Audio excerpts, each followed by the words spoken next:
Hi everyone, and welcome back to our blog. Today I'm going to be answering a question I hear right away from first-time buyers especially, and that is, in addition to my down payment, what other costs can I anticipate? What other items do I need to plan ahead for and have cash set aside for? Really great question. Awesome to be well prepared because no one likes a surprise.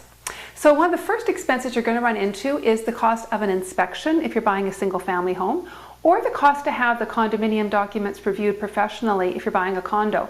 Now some people, if they're buying say a townhouse style condo with its own furnace, they may want to actually have a physical inspection and also have someone look over the condominium documents for them. So in either case, you're looking at roughly around $500 for each of those things. It depends on the size of the property, depends on the complication of the inspection, etc. So you do want to just allow for that. So if you were doing both, that could be as much as $1,000. Really important you plan ahead for that. In terms of your financing costs, your lender may ask you to pay for the formal appraisal.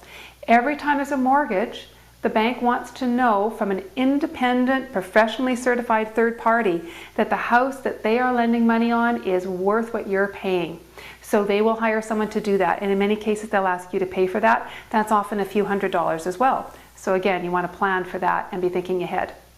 When the time comes actually to meet with your lawyer is going to remind you, of course, that he or she would like to be paid, so that's also rather important. You need to budget for that in terms of your legal costs. And again, you might be looking at close to $1,000. It does vary a little bit by transaction, depends on the amount of the property and the complication. Always better to over budget a little bit.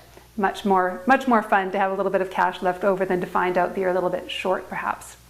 But other things that are really practical that you want to consider are things such as appliances and furniture. You know, will you be buying new things when you move in? Almost always you will be.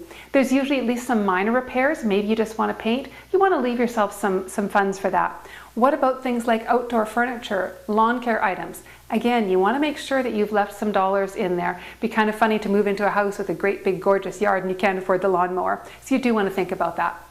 One last item I really want to remind people of, especially first-time purchasers, is something called the property tax adjustment. It's something that we do hear from time to time that people who have bought before didn't know until they met with their lawyer on possession day, and we sure don't like our clients to have surprises like that. A property tax adjustment simply is your share of the property taxes for the portion of the year that you lived in the property. Your lawyer will calculate that out right to the day. But let's say you lived in the property for half the year, and the seller had lived in the property for half the year, you'd be responsible for half the year's property taxes.